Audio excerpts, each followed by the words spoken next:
Humans use brutal tactics. How pain and strategy forged legendary warriors. Part 1. The Galactic Council had ruled the stars for 12,000 years. They had seen empires rise and fall. They had watched species come and go. They believed they understood war better than anyone in the universe. They were wrong. Ambassador Kyrith stood in the great chamber of the council, her thin blue fingers pressed against the cold metal railing. She was a Selenari, tall and delicate, with silver eyes that could see in total darkness. Around her, representatives from 100 different species watched the holographic display with growing fear. The display showed death. Fleet after fleet of council ships, burning in the void of space. The Veth hegemony had attacked 3 months ago, and nothing the council did could stop them. The Veth were monsters made of living stone. Their bodies were covered in natural armor that could stop most weapons. They stood 3 meters tall and feared nothing. For 800 years, they had conquered world after world on the edge of known space. Now they wanted more.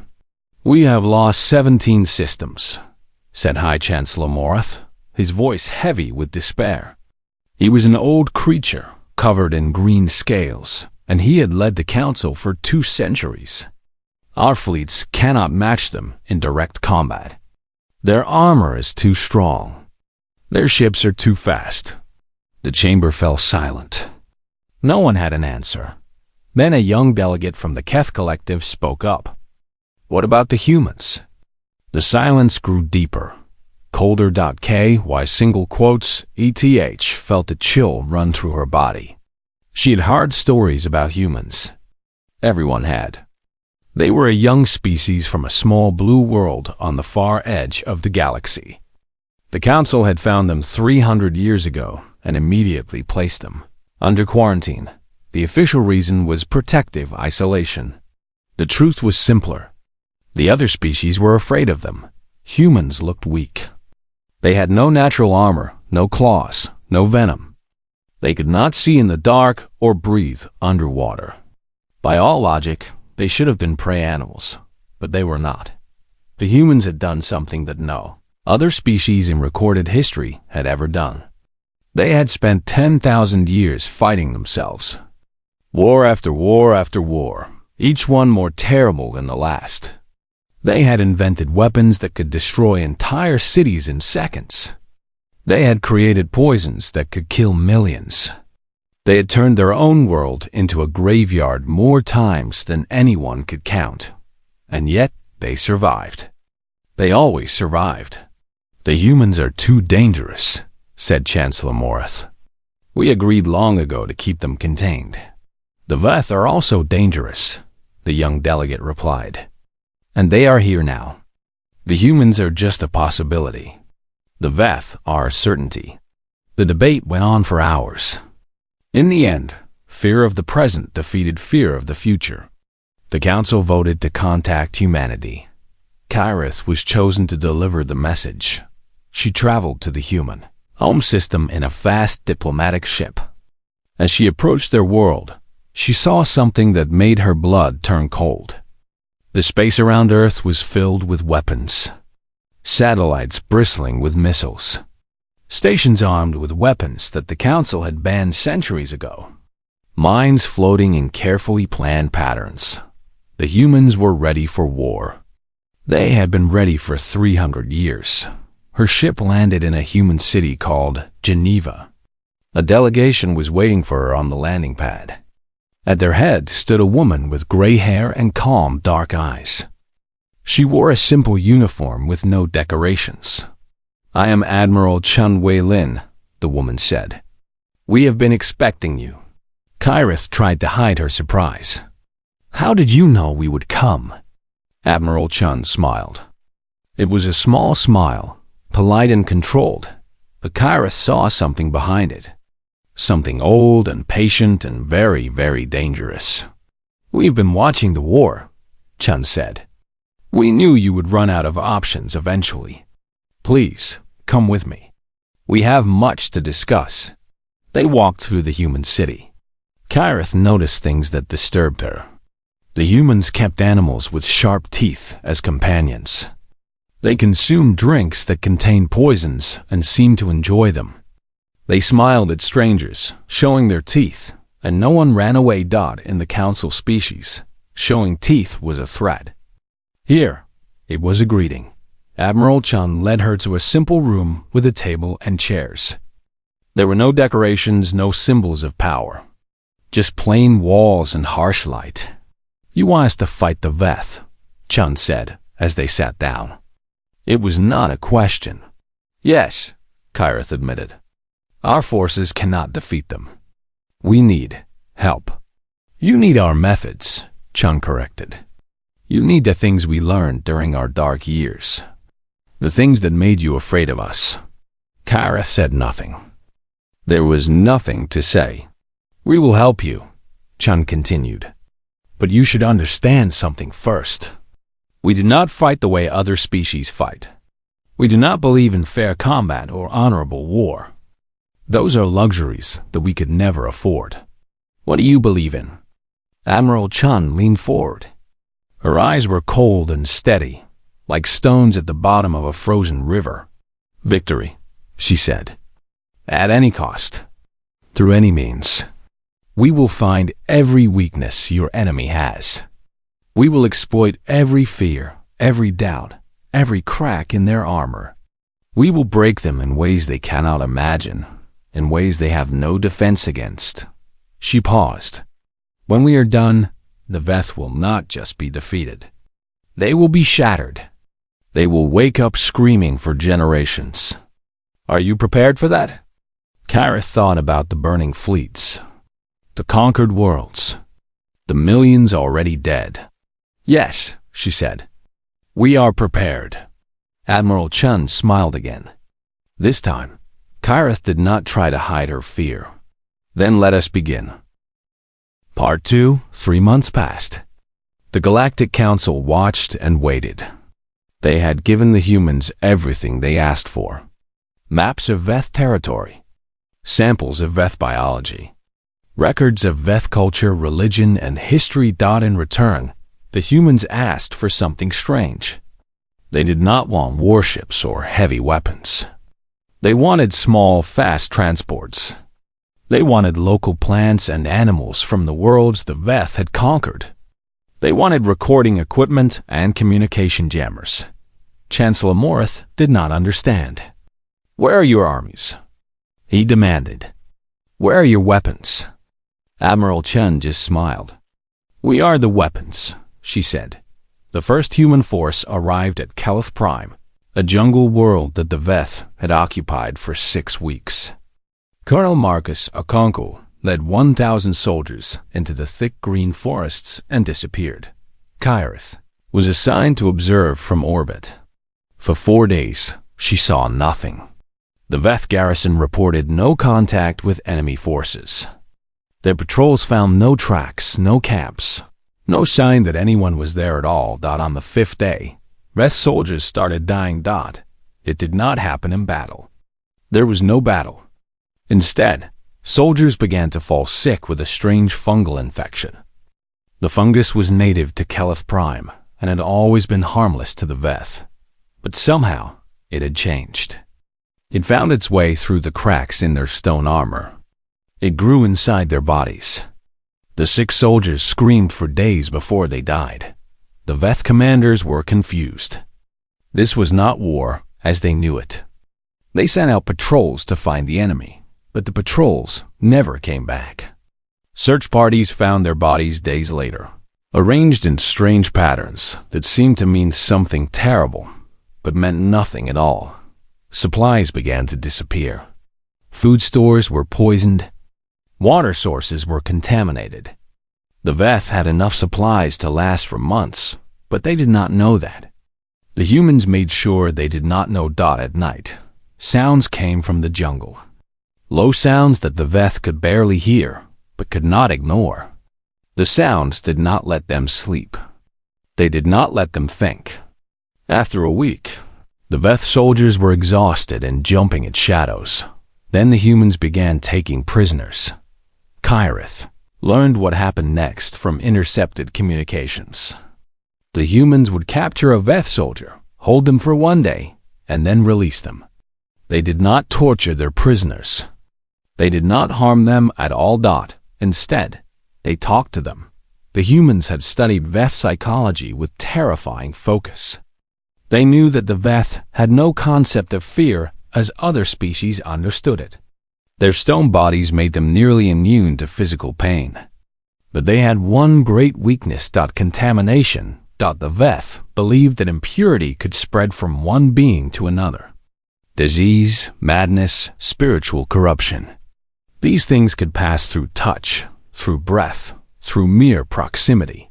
It was a deep cultural fear, built into their society over thousands of years.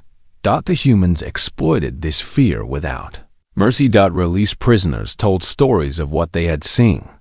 Humans who moved through walls. Humans who could not be killed. Humans who carried diseases that turned Veth to dust. None of it was true, but the stories spread anyway. Each telling made them worse. Colonel Okonkwo understood something that the Council had never grasped. War was not just about killing. It was about breaking the enemy's will to fight. And the will lived in the mind, not the body. Kyrith watched the Veth garrison fall apart from within. Soldiers refused to patrol. Officers argued with each other. Units that had fought together for centuries suddenly did not trust each other. 2 weeks after the humans arrived, the Veth commander surrendered. His forces had suffered only 43 combat deaths. The rest were still alive and healthy. But when the council representatives asked him why he gave up, he could only repeat the same words over and over. They are inside our minds. They are inside our minds. Kyrith traveled down to the surface to meet with Admiral Chun. She found her in a small camp at the edge of the jungle, drinking coffee and reviewing data on a tablet. 43 deaths, Kyrith said. You conquered an entire world with 43 deaths. 43 enemy deaths, Chun corrected. We lost 12 our own. Each one is a tragedy. Her voice was flat, almost mechanical. But yes, the operation was successful. How did you do it? Chun set down her tablet and looked at Kyrith with those cold, steady eyes. We studied them. We learned what they feared, what they believed, what held their society together. Then we used that knowledge against them. She shrugged. It is not complicated. It just requires patience and attention to detail. It is monstrous. Yes, Chun agreed. It is, but consider the alternative. A conventional war against the Veth would have killed millions. Billions, perhaps. This way, we achieve victory with minimal loss of life on both sides. You tortured them without touching them. We showed them what they already feared. We made their nightmares real. Chun picked up her coffee again. Is that worse than burning their cities? Killing their children? Destroying everything they have ever built? Kyrith had no answer. This was just the beginning, Chun continued. A demonstration. The Veth hegemony is vast. They will not surrender because of one lost world. But now they know what they are facing. Now they will start to wonder what else we can do. And what else can you do? Admiral Chun smiled. It was the same smile she had worn when they first met. Patient, controlled, terrifying. Everything, she said. We can do everything. And we have 10,000 years of practice. Part 3. The Veth hegemony responded to their defeat on Keleth Prime by doing what they had always done. They gathered their armies. They built more ships. They prepared for total war. They expected the humans to do the same. They were wrong. Admiral Chun did not mass her forces for a great battle. Instead, she spread them out across Veth space like seeds scattered on the wind. Small teams of humans appeared on dozens of worlds. They came quietly, stayed hidden, and began their work. The humans had spent months studying Veth society. They learned that the hegemony was not one nation, but 17. 17 clan nations that had been forced together through conquest long ago. They stayed together because they feared each other. They cooperated because the alternative was destruction. The humans decided to remind them of that fear. Forged messages appeared in them. Communication networks of the great clans. Messages that seemed to show one clan plotting against another. Messages that accused clan leaders of secret crimes. Messages that whispered of betrayal and treachery. None of it was real. All of it was believed. The Veth did not understand information warfare. They had never needed to. Their enemies had always been external, obvious, and easy to identify. They had no defense against lies that came from inside their own systems. Sacred sites were desecrated on 3 worlds. The damage was designed to look like it had been done by rival clans. Investigations turned up evidence pointing in a dozen different directions. Old hatreds that had been buried for centuries suddenly burst back to life. Meanwhile, on the battlefield, the humans continued to fight in ways the Veth could not understand. Colonel Okonkwo led his forces in a campaign across the Yanlin Veth frontier. He won every engagement, but not through superior firepower. He won through trickery. His troops would attack, then retreat. The Veth would chase them, confident of victory. Then Okonkwo's forces would turn and strike from unexpected directions. Supply lines would be cut. Reinforcements would be ambushed. The Veth would win the ground, but lose the war. The humans called these tactics by many names. Guerrilla warfare, asymmetric combat, the indirect approach. The Veth had no names for them. They had never faced anything like this. Kyrith traveled with Admiral Chun as the campaign continued. She watched and learned and tried to understand what she was seeing. One night, as they orbited a world that was falling into chaos, she finally asked a question that had haunted her for months. How did you become this? Chen was quiet for a long time. Then she called up a holographic display. It showed images from human history, wars, famines, massacres, weapons that Kyrith could not recognize, but that clearly meant death on a massive scale. This is what we did to ourselves, Chine said. For 10,000 years. We fought over land, over resources, over ideas. We invented new ways to kill each other faster and more efficiently. We came close to extinction more times than I can count. Why? Kyrith asked. Why would any species do this to itself? Because we could not help it. We are a species of contradictions, Ambassador. We love deeply and hate deeply. We build great things and then tear them down. We dream of peace and wage endless war. Chun moved through the images. Cities burning. Armies marching. Graves stretching to the horizon. Every tactic we are using against the Veth, we developed fighting each other. Psychological warfare. Economic destruction. Cultural manipulation. We learned these things because we had to. Because our enemies were ourselves, and we knew ourselves better than anyone. It sounds like madness. It was madness. But we survived it. We learned from it. Chum paused on an image of a great stone wall covered in names. We built monuments to our dead so we would never forget what we had done. We wrote down our history, all of it, even the parts that shamed us. And we promised ourselves that we would never waste that knowledge. She turned off the display. The Veth think they understand war. They do not. They have only fought against enemies who were different from them. Enemies they could see as other, as alien, as not themselves. They have never fought the kind of war we have. The kind where your enemy knows exactly how you think, because your enemy is you. And now you are using that knowledge against them. Yes, against them. For you. Chun's voice was heavy. We do not do this because we enjoy it, Ambassador. We do it because we are good at it, and because someone must. Does it bother you? The things you do? Chun was silent again. When she spoke, Her voice was softer than Kyrith had ever heard it. Every day, every single day, I dream about the soldiers we have broken, the families we have torn apart, the minds we have shattered. She met Kyrith's eyes. I will carry those dreams until I die. All of us will. It is the price we pay for being what we are. Then why do you keep doing it? Because the alternative is worse. Because if we do not do these things, someone else will suffer. Because we have the power to end wars quickly, with less death, and that power carries a responsibility. She turned back to the viewport. Below them, the Veth world was tearing itself apart. We are monsters, Ambassador. We know this.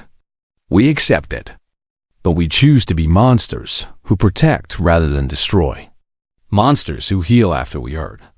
Monsters who remember every terrible thing we do and swear to do better. Kyrith stood beside her in silence. She did not know what to say. The war will be over soon, Chun said quietly. And then the real work begins. Part 4. The Veth hegemony collapsed in 18 months. It did not fall in battle. It fell apart from within. The 17 clan nations turned against each other.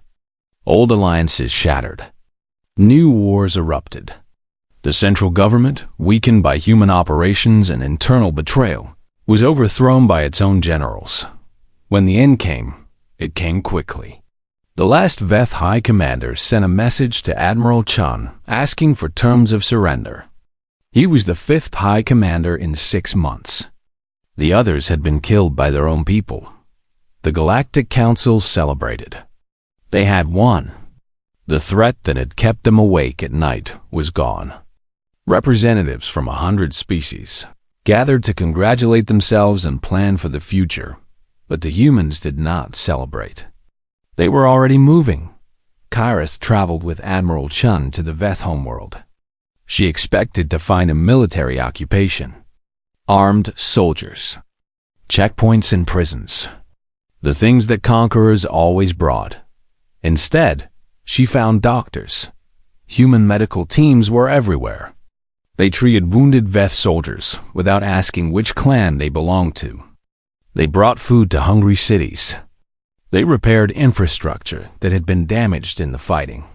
Kyrith watched a human nurse tend to a Veth child whose parents had died in the Civil War. The child was terrified of her at first. All Veth children had been taught that humans were monsters. But the nurse was patient and gentle, and eventually the child let her help.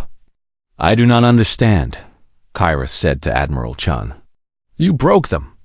You deliberately tore their society apart. And now you are helping them? Of course, Chun said. The war is over. They are not our enemies anymore. They are people who need help.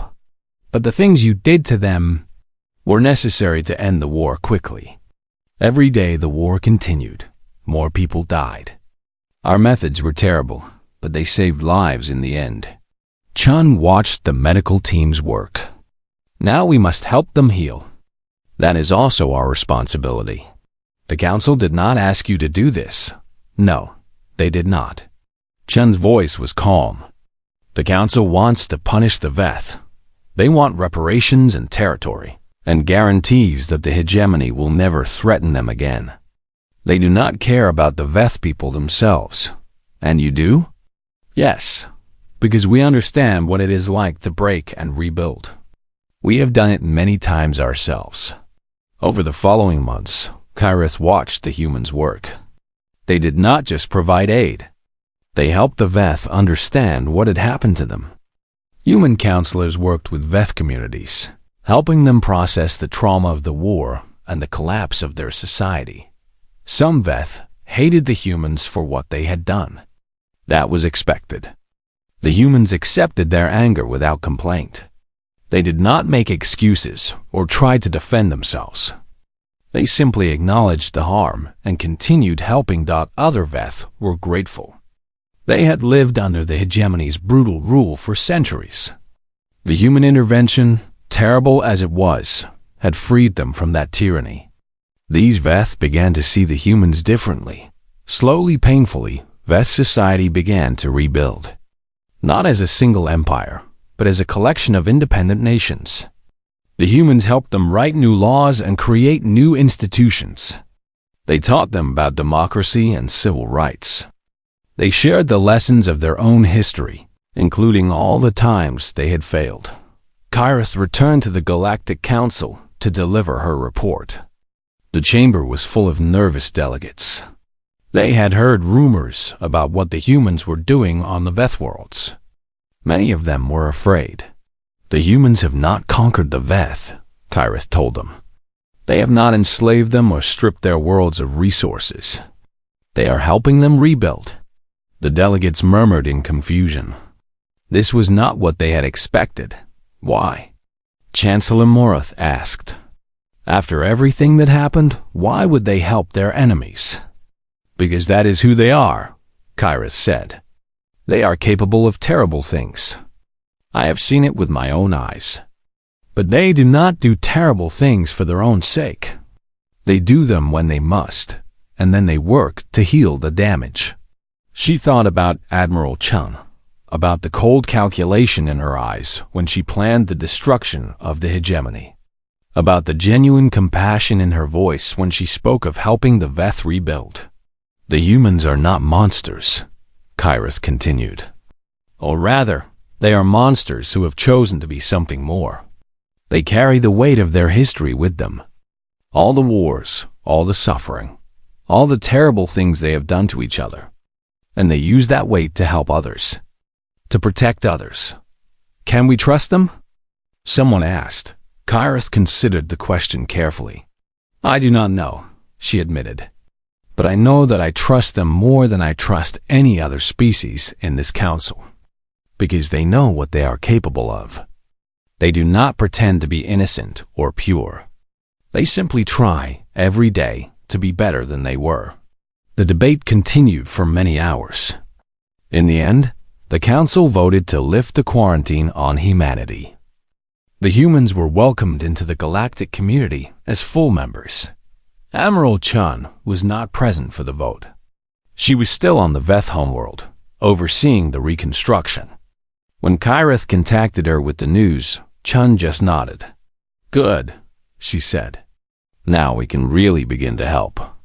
Kyrith smiled. It was the first time she had smiled at a human. What happens next? She asked. We keep building, Chun replied. We keep helping. We keep trying to make the galaxy a little better than we found it. She paused. And we stay ready. Because there will always be another threat. Another enemy. Another war that needs to be won. And when that happens? Admiral Chun looked at her with those calm, steady eyes. Behind them, Kyrith saw something she had not noticed before. Not just coldness. Not just calculation. But hope. A fierce, stubborn hope that refused to die, no matter how much darkness it had seen. When that happens, Chun said, we will do what we have always done.